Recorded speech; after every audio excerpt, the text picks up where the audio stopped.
Truth, where illumined minds meet. Truth Beyond Words. Quest Series 5, Video Number 5. Quotes were taken from the notebooks of Paul Brunton. Presented by the Paul Brunton Philosophic Foundation.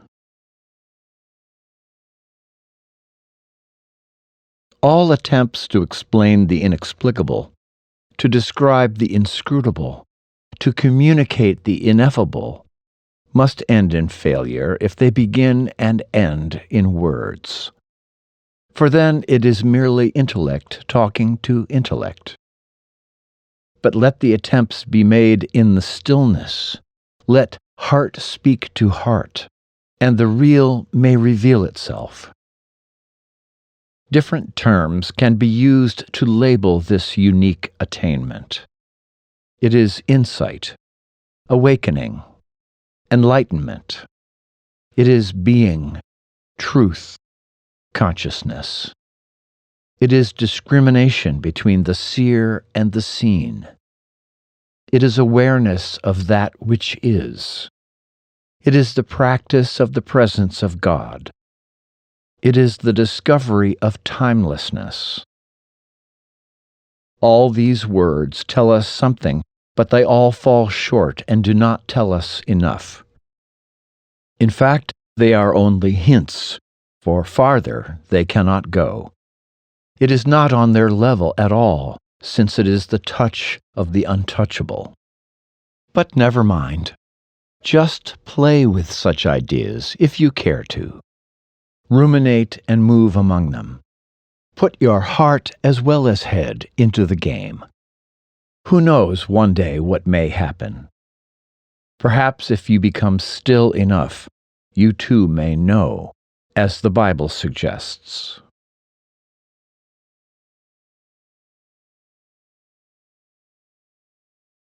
If you study the history of religion, you will find that prophets of the highest order, like Buddha, Krishna, and Jesus, did not write their messages in books.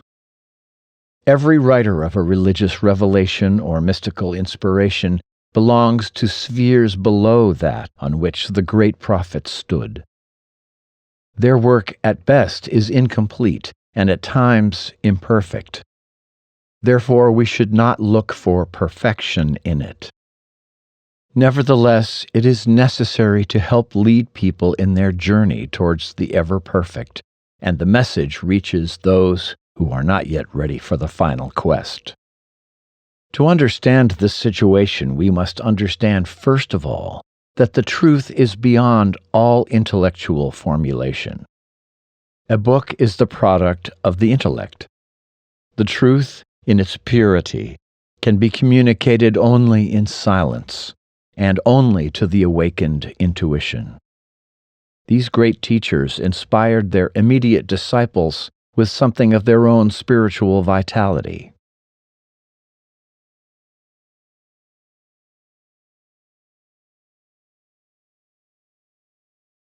Hence, the great prophets felt that the pen would be a limiting instrument to use.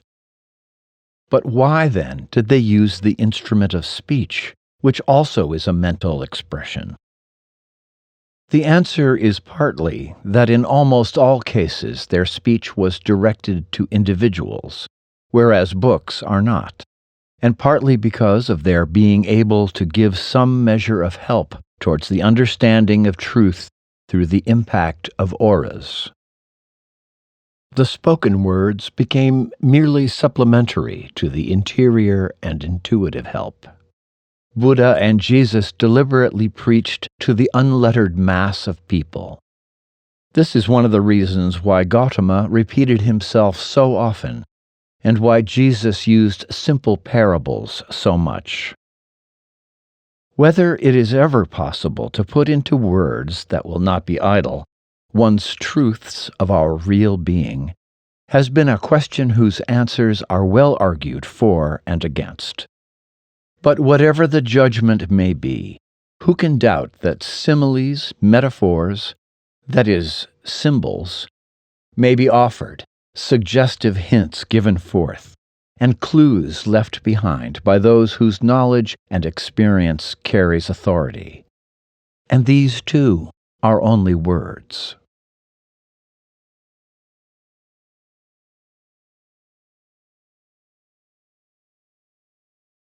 Those who say that, in this matter, human language is suspect, completely untrustworthy, and utterly helpless, that its use here can only set up false images and fresh illusions, are going too far. It is to condemn us to hopelessness, and it does not explain why Lao Tzu, Buddha, Krishna, Jesus, John of the Cross, and Ramana Maharshi spoke, or in some cases wrote, despite their avowals. Of course, their communication is all a matter of reference to levels. On the ordinary practical level, the immediate one, expression through any art, be it music, painting, drama, or literature, is not futile and does give something, does affect its audience. If it be given by an enlightened man to those still groping in darkness or dusk, it has its place and is justified. But on the ultimate level, with the mind absorbed in the void, what is there to say, and to whom could it be said? Silence, then, becomes the correct attitude. When humanity attains this level, the descent of divine teachers and their words will not be needed.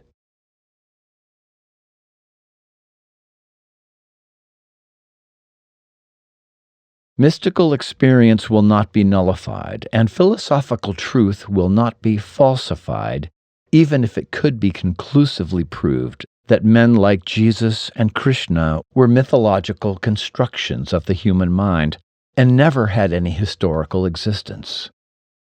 Nevertheless, we insist that they did once live in a fleshly garb, whatever fancies and fairy tales may have been embroidered around their stories by unphilosophical devotees or priestly cunning in later times.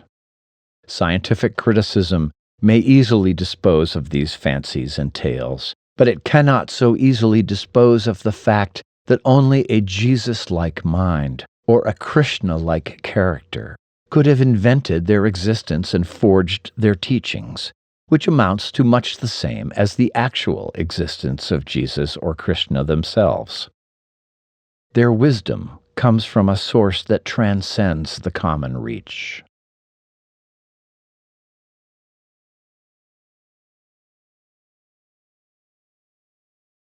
If anything will ever show it, the comparative study of the world's religious mysticism will show that truth, grace, spirit do not come through the historic Jesus or the historic Krishna alone, nor through the historic Christianity or the historic Hinduism alone. They can be confined to a single religious dispensation only by those who refuse to make this study, or studying, refuse to discard bias and divest themselves of prejudice while doing so. Today, all who study widely and honestly know as clearly as can be that God's message has been here all the time, however impaired or imperfect its forms may be, and however different his messengers may be. Each originator of God's message left some power behind which was partly responsible for its wide and deep spread. This is the vivifying principle behind the spread of every historic religion, a principle whose results make us exclaim, with Origen, "It is a work greater than any work of man." We should regard the great originators, the great religious saviors of the human race, like Jesus and Buddha, as divinely used instruments.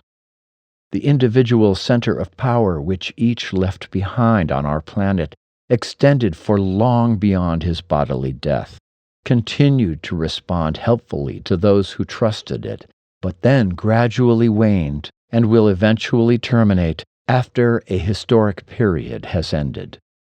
No organized religion ever endures in its original form for more than a limited period.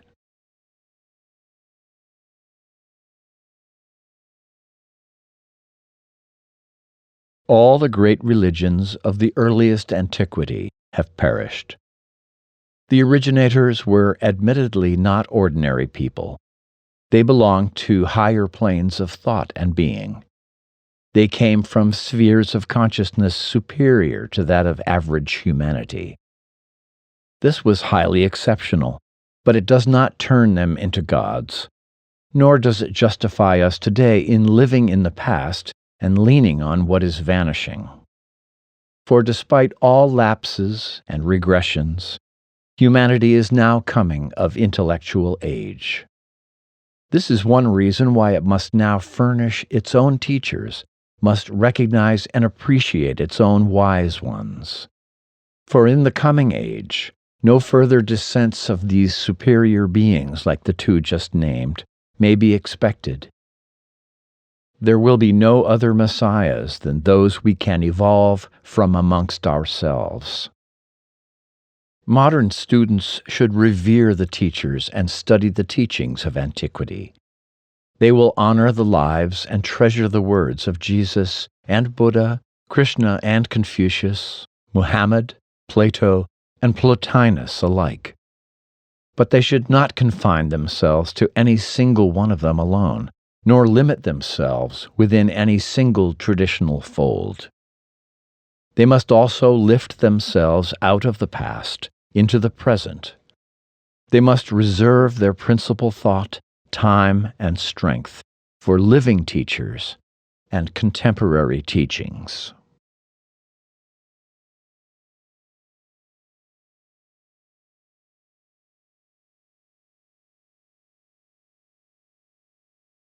Quotes were taken from the notebooks of Paul Brunton.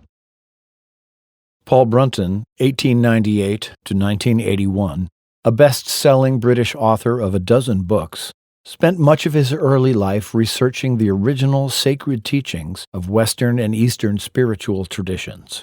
He traveled the world to discover and communicate with Christian, Kabbalistic, Vedantic, Buddhist, Taoist, indigenous, and Sufi masters.